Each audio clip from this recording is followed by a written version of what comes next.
I'm here. Da da da da. What's my good cheer? Welcome, everybody. Let's give YouTube a couple of minutes to get those notifications out. In the meantime, if you've never popped into one of my lives before, hi, I'm Cindy.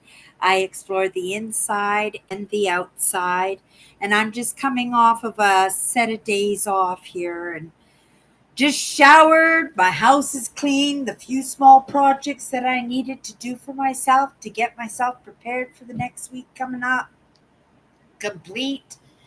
That little bit of enjoyment for myself, taking myself into consideration and giving myself that little adventure. I have a video I'm going to be editing this week, and I would have looked at it today, but I tell you, I was really taking care of myself today, taking care of my home, but mostly just, right, taking care of myself, making sure that, I was well rested. I find sometimes that I don't take myself into consideration as much as I should be, or I would like to in any case. I have dreams, I have goals, I have things to do. And in doing that, I can find that I can keep myself busy, right? And it's not enough just to be busy. In that busy, there has to be able to be some movement. There has to be something I'm able, well, to get ahead in, you know, whether it's something I need to learn, understand, whether it's something I need to fix in my life, somebody I need to visit. Sometimes it's just getting the dishes done and doing the laundry, right? But if we can just smile through that, if we can do things while we're doing that to kind of mix it up. You guys hear me talk all the time about mixing the turnips in with the mashed potatoes, right? That it's Christmas dinner. You want to enjoy your Christmas dinner, but you really don't prefer mashed carrots and turnips, right? And you've got to clean that plate because there's some child in Africa that's not going to eat today. So you got to get those turnips down somehow, or you're going to end up with a big heaping extra handful on your plate. Now you can tell that that's, you know, offering up a little bit of insight into my childhood, right? That there were rules to the household, and there was no arguing with it. It was just the way it was fact, and there were consequences for not going along with those rules, and those rules could change at any moment. I come from a very dynamic family, right? And in the moment, that was the moment. That was the truth. That was the experience. But the next moment after that, it could be something totally different. And the moment that was just explained to you or taught you in a lesson, right, wasn't even in existence, right? Totally different set of rules. So when we talk about resilience, and again, if you've never popped into one of my lives before, right, we pick a powerful word every week. And right, I find it very curious in the sequencing of these words that have been coming across the table, right? I I'm happy that the words are coming across the table. They're really, really important words, but just in the way and in, like I said, the sequencing of when those lessons are divvied out. Things come across our paths for a reason, but I also think things come across our path in perfect timing. I really do believe that. Lots of times we grumble and complain about what we don't have, right? how we work so hard for something and we're looking for that evidence in our life and we don't see it. And we're working and we're working and we're working and we just don't see it, right? And at any moment, we think that things are just going to open up for us, right? We never know how much contribution we have to do, right? In order to make that little bit of movement that we want. And that could be a little bit of movement, or it could be a big amount of movement, right? And again, we'll just grumble and complain. And as we're getting dragged through it, at least we think we're getting dragged through it. But we're the ones who set those goals. We're the ones who dreamed it. So why are we complaining when that movement starts to happen, right? You could have made it a little bit more comfortable instead of, I don't know, going to the football game or watching that television show or playing that video game. You could have made it easier for yourself by taking in some of those prerequisites that would have made that lesson that's popped into your life a little bit easier to digest, a little bit easier to understand. And each one of us, we get to make that choice. But in this word that we get this week in resilience, there are lots of times when we don't get that choice, okay? Now, if you hang out with me, right? We work on these issues so they don't trip us up in the future, that we can move about and have these magnificent lives that we're dreaming of, that we're goal setting for, right? And to be able to pursue them in a comfortable, safe way that we actually think that we have a fighting chance of achieving what we set out to achieve, right? But again, it's in our choices in that, right? But at the same time, like I said, in saying that, as young children, we don't always have that choice because, well, we're children, right? We are being brought up. We are being mentored. We are being taught, right? We are being trained. We are being enslaved to, right, ideas. And if we're lucky, right, we have knowledgeable, kind, good hearted, understanding guardians in our life that can put us on a track to, right, doing good by ourselves and doing good by our children and grandchildren, right? Because, a lot of these problems come from being raised in dynamic families like I grew up in. Now it's a lot more common than when I was a child, right? Or maybe not. Maybe they were just a little bit better at wearing those disguises, right? Putting on those face masks.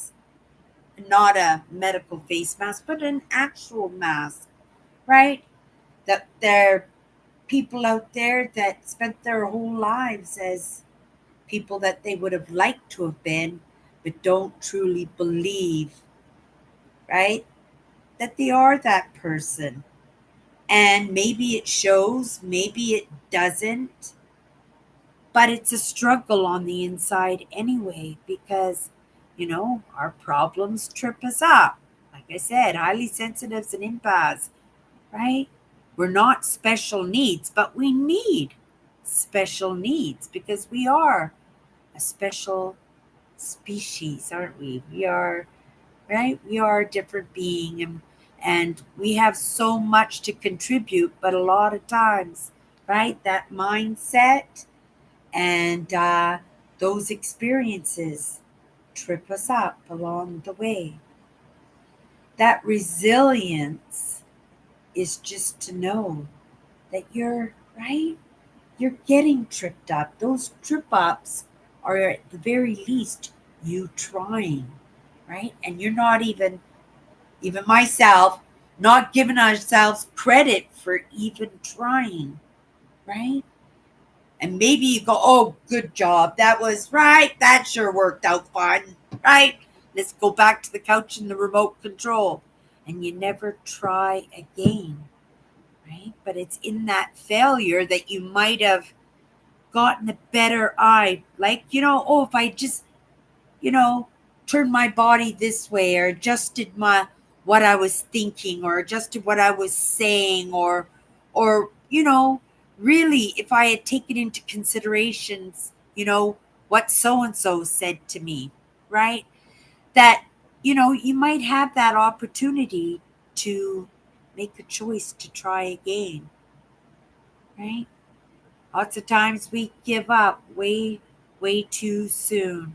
And I'm grateful that I came across some help that helped me, truly helped me to at the very least hold on until I did understand a little bit better, right? Took a few lessons. But I tell you, like I said, sometimes we don't see that progress. Sometimes we're just so ready to give up, right? Sometimes we think we're going to hit it big today in whatever we're doing, whatever we're trying to achieve. And we just don't get it why it happens. When I first started my YouTube channel, I tell you, I think for the first 3 or 4 years, right? I said, oh, I'm just around the corner. My channel's going to blow up and I'm going to be off exploring and, right, doing my adventures and creating on YouTube. And it's been a struggle, right? But it's been a fun struggle, but it has been a struggle. And I feel kind of foolish in thinking in those first 4 years that I was going to blow up my channel like Logan Paul. Here we are, 10 years later, right?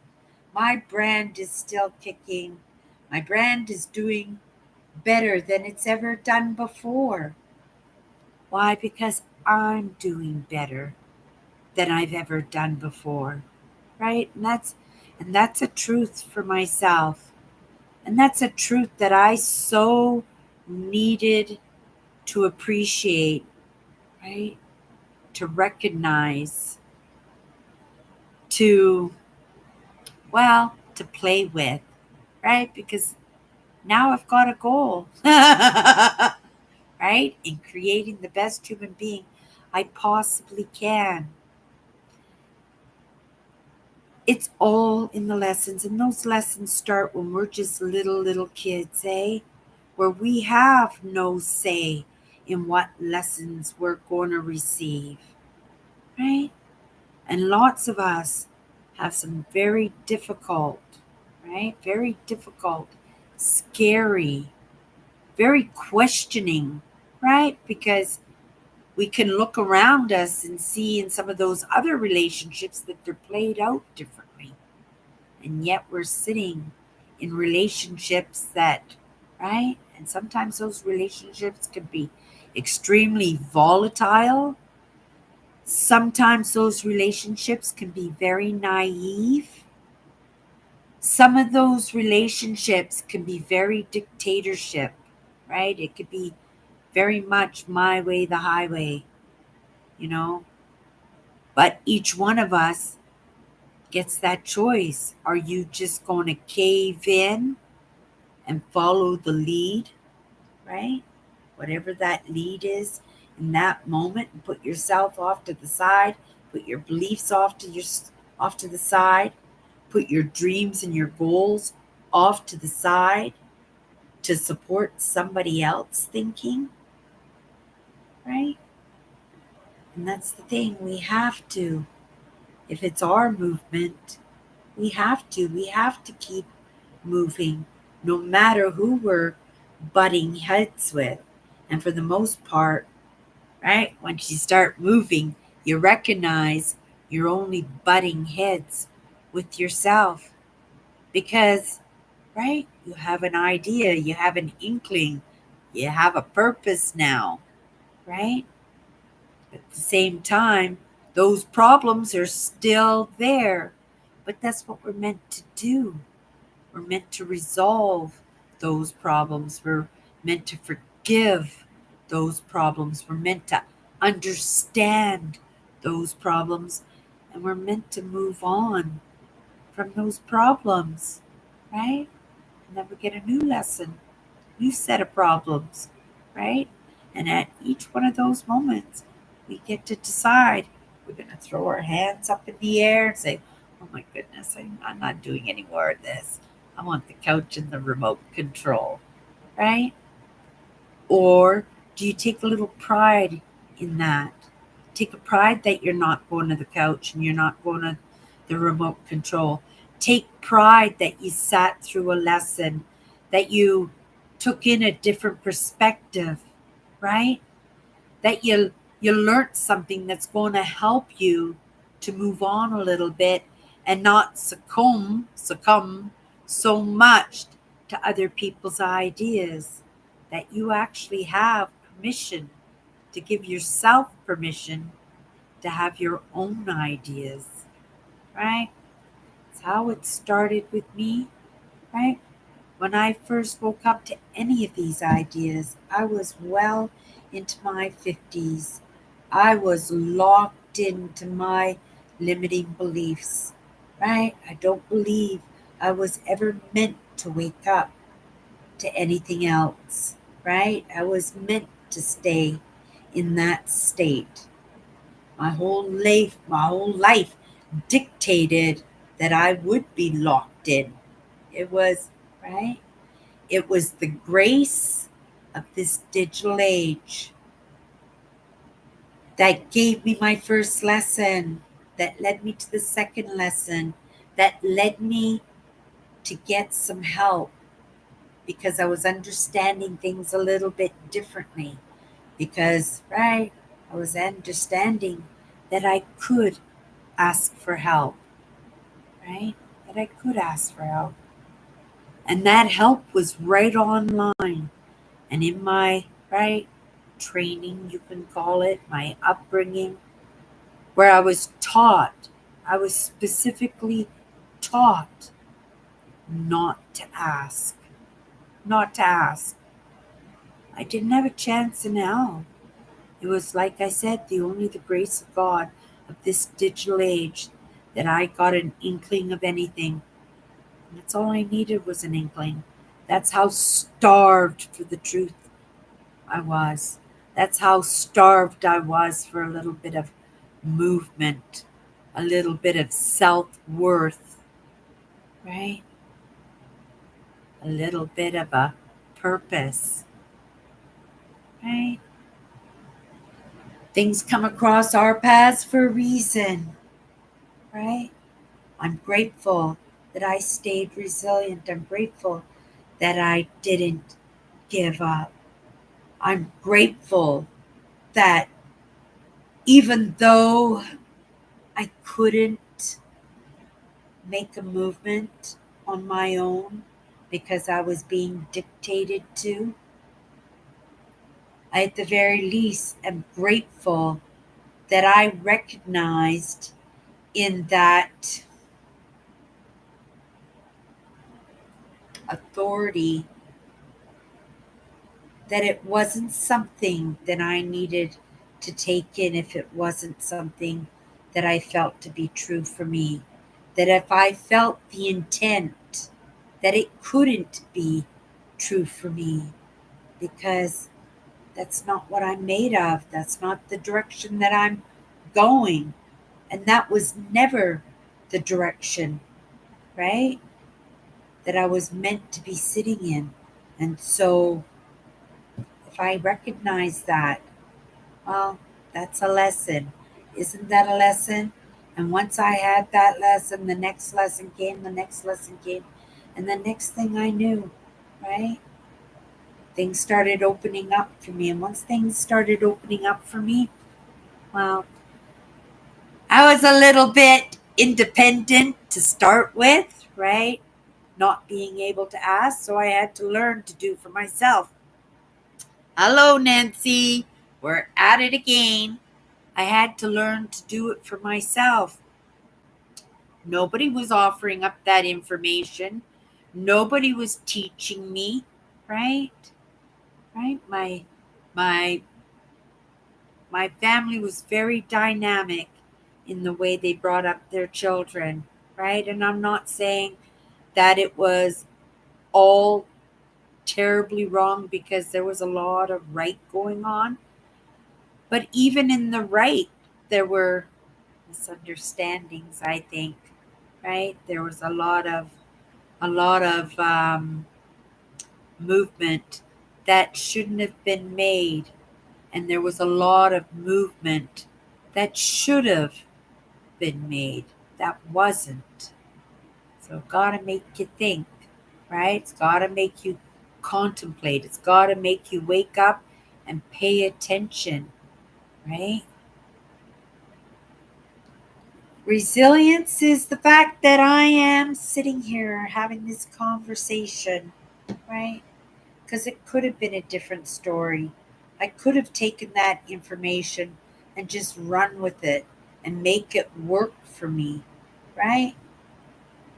But at the same time, because I took a lesson, another lesson came to me. And if I completed that lesson, another one came to me. And so grateful that that lesson that I had, right, that I needed to be able to find somewheres where I can contribute, somewheres where I can feel like I have something of value, right? My self worth comes from what other people feel and think about me, right? And we don't always know what people feel and think about us, but we can feel into the intent in those interactions and in those conversations that we have with each other, right? Offers up opportunities to find more people that may not necessarily think like me or think like you, but might have some of those same values that would make it so that, at the very least, we don't get trapped into, well, entrapped into living somebody else's life, right? Lifting somebody up while they're living their life and then just settling for the scraps that come off somebody else's table rather than sitting at our own tables, right? Tables of, well, things that we created in the dazzle and the maze, the sprinkles, right? That everything that we create in our life is for the betterment of ourselves, right? Not done out of out of well, find in the networks, especially that I hang out with. There's a lot of competition in that. Not a competition type person, right? I do understand winning does feel good, but I think I would much rather take a big dose of appreciation, right? Than have somebody shake my hand in good sportsmanship and then, right, not let me play with them again in the ring, right? How are you doing tonight, Nancy? Sometime. Oh, Nancy says she sends me lots of flowers right off the hop. She's a sweetheart. Uh, Nancy says she doesn't care what other people think, and she has a little giggle there, right? Sometimes we can't worry about what people think about you, right? You be you. Don't be something you are not for others, right? Ah, and I was not for others, right? And when you say that, Nancy, think back, because you've been with me since the very beginning, when I first started on YouTube and I wasn't woke up to any of these ideas and I was just off exploring abandoned farms and abandoned houses, and I was sharing my outdoor explores on YouTube, right? At that time, I wasn't set in my movement. I didn't have goals. I didn't have ambitions in the way that I have them now. I had them, but I thought like I said, was going to be like Logan Paul, and I was going to blow up viral, and I was going to be an urban explorer extraordinaire, right? And instead, I don't know where this is leading me. I feel the changes all the time. And, every time right? Because I had intent, I had goals, I had dreams, and I was willing to put into the work, and I put that work in, right? And I enjoyed the work, and I enjoyed the outcome, and I enjoyed the accomplishing. But change is ever present in my life. And now that I've got that under my belt, what do I want to do with it? Right?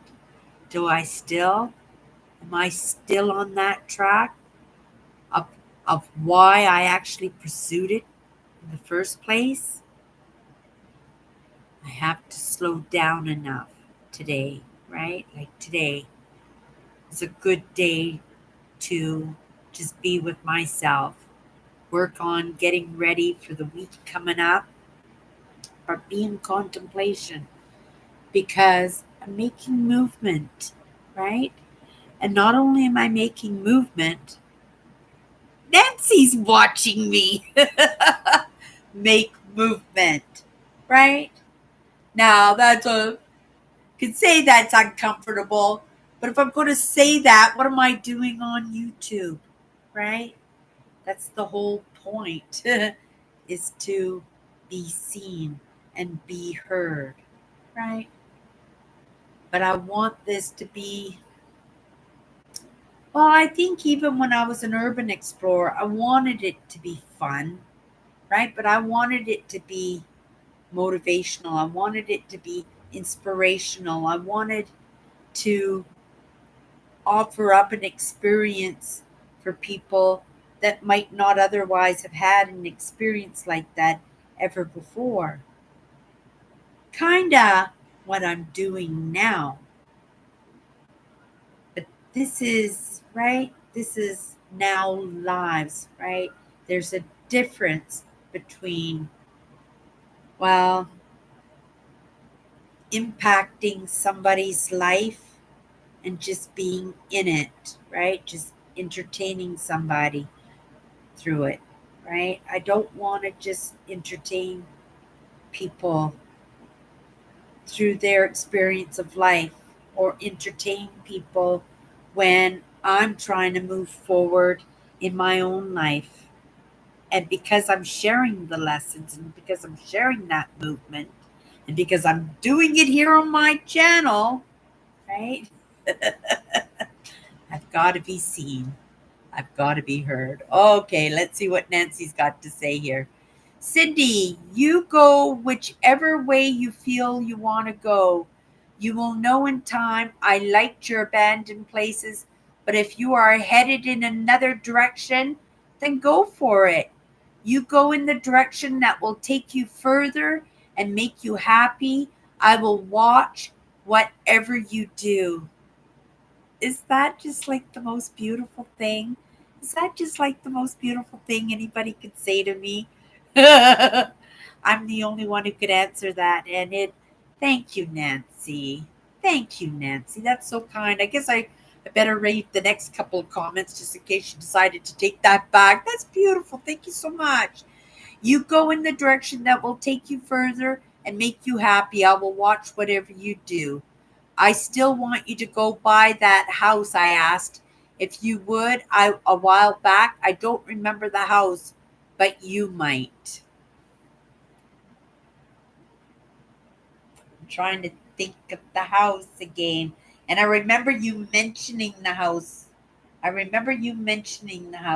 There's a couple of houses I would like to go back to. There was a house that I explored I went for a fall dinner in a small community, and there was a abandoned house next to an old Ukrainian church.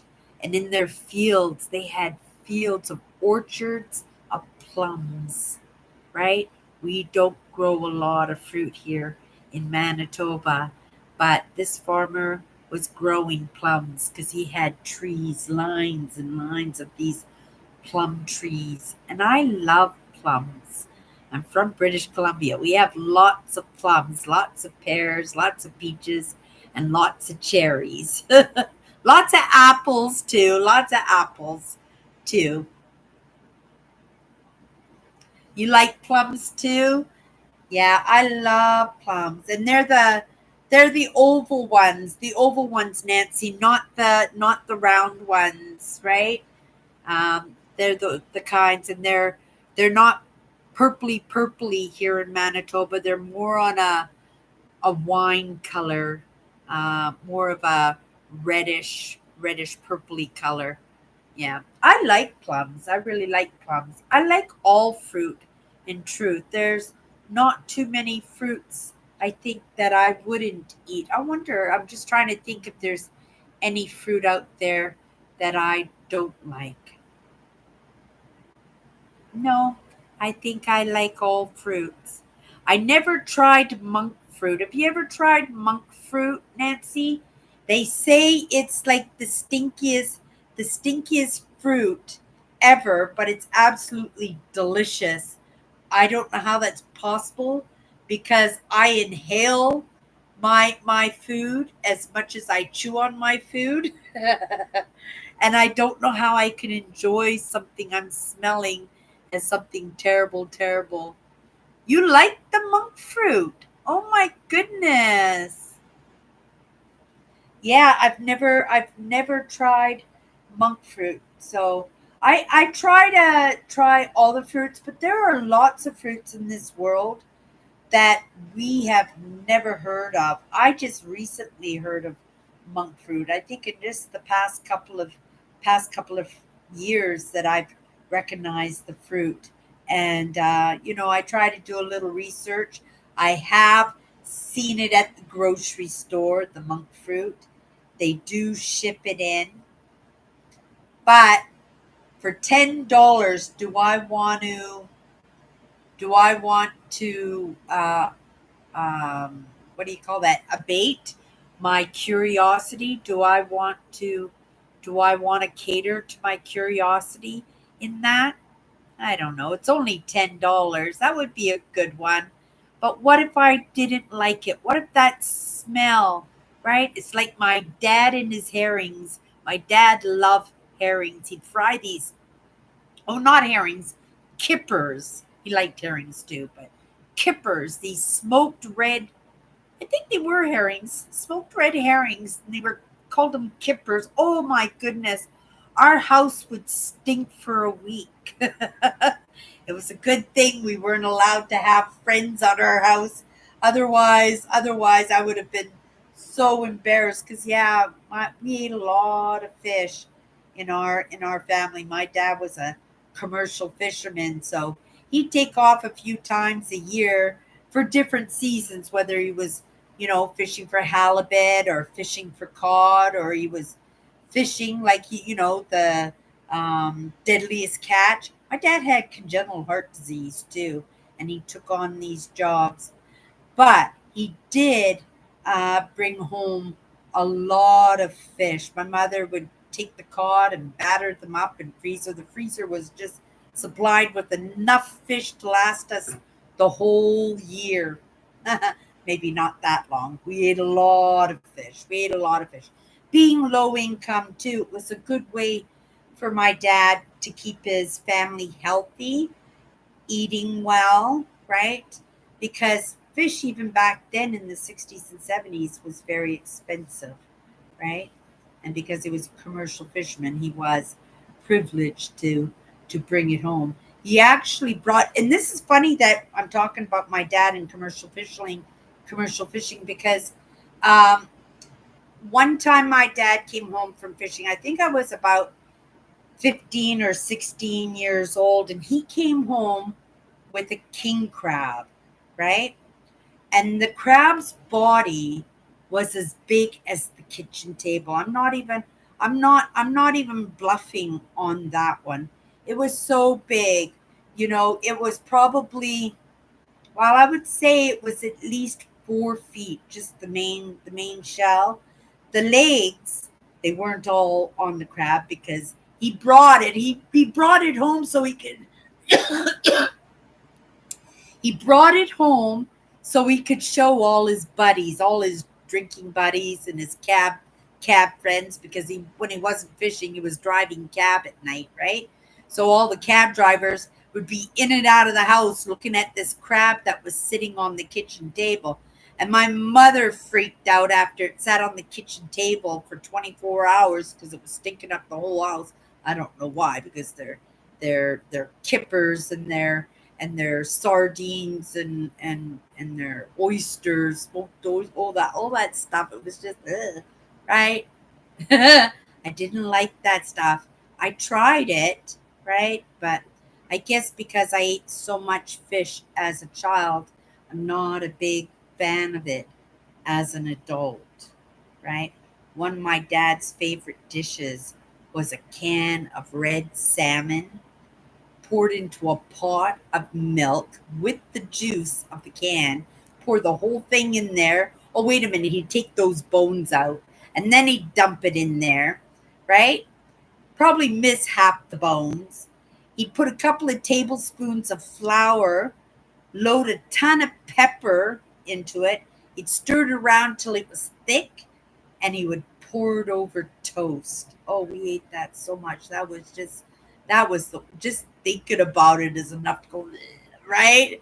Right? But my dad loved that stuff. But yeah, so back to this crab. He brought this cat crab home. People were in and out of the house because it was such a huge crab, and I guess it was a big deal. Um, and and recently, in the past few years, I actually searched out the crabs because it was a huge crab. I tell you this, the body of the crab was as big as the kitchen table, 4 feet round table. That's how big this crab was, and the crab legs came off the body and rolled out of the kitchen into the living room. That's how long they were. These long legs were like octopus legs, and it was a crab.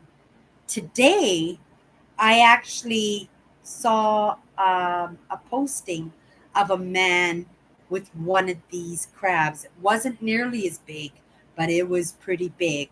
So I thought that maybe, like, I knew it wasn't an old wives' tale because, right, my dad brought that thing home. But I tell that story about that crab and how big it was all the time, and nobody would ever believe me because it was just some kind of freak of nature or something like that. But it truly, truly did happen. My dad did bring that cat. It only stayed on the table for 24 hours.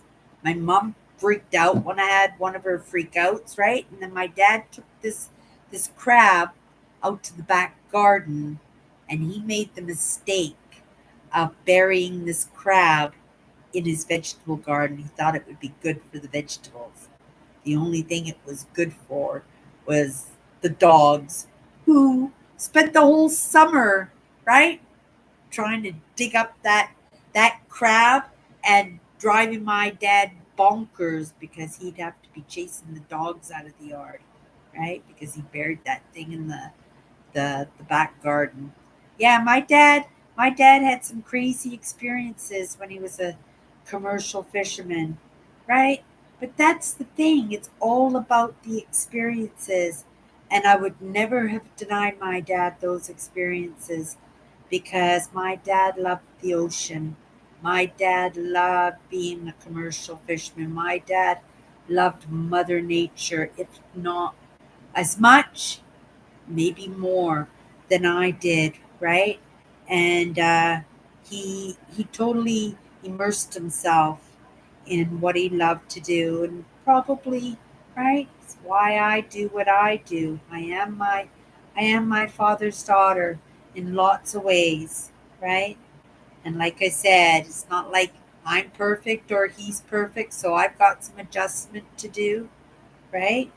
But at the same time, some of those lessons that I took in, coming back to this word resiliency before I take off, right, for the night. Thank you, Nancy, again for the kind words she said there. But resiliency is to understand that even though we have these crazy childhoods, they offer up gifts in their experiences, right? All those experiences of all those schools I went to, all those times that I had to readjust the way I was going to bring myself to the table in the hopes that I might make some friends or at very least be accepted or very least tolerated by, right, the new school that I was stepping into. Those afforded me resiliencies, right? And like Nancy said, not caring what other people think. Because when you move into a school class in the middle of the year, believe me, it's super scary, right? Super self conscious. And of course, right, kids are not always kind. And if they're looking for a target, oh my goodness, nothing better than the new kid. Right? Okay, you guys. Let's come into these comments here. Um,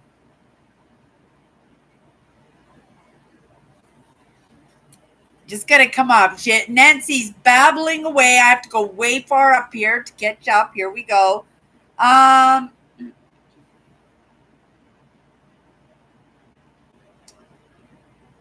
I can't eat Brussels sprouts because of the smell. Won't eat anything but stinks. The smell. Oh, okay. Yeah. Oh, Brussels sprouts. I don't like Brussels sprouts. I really and asparagus for the exact same reason because it's stinky.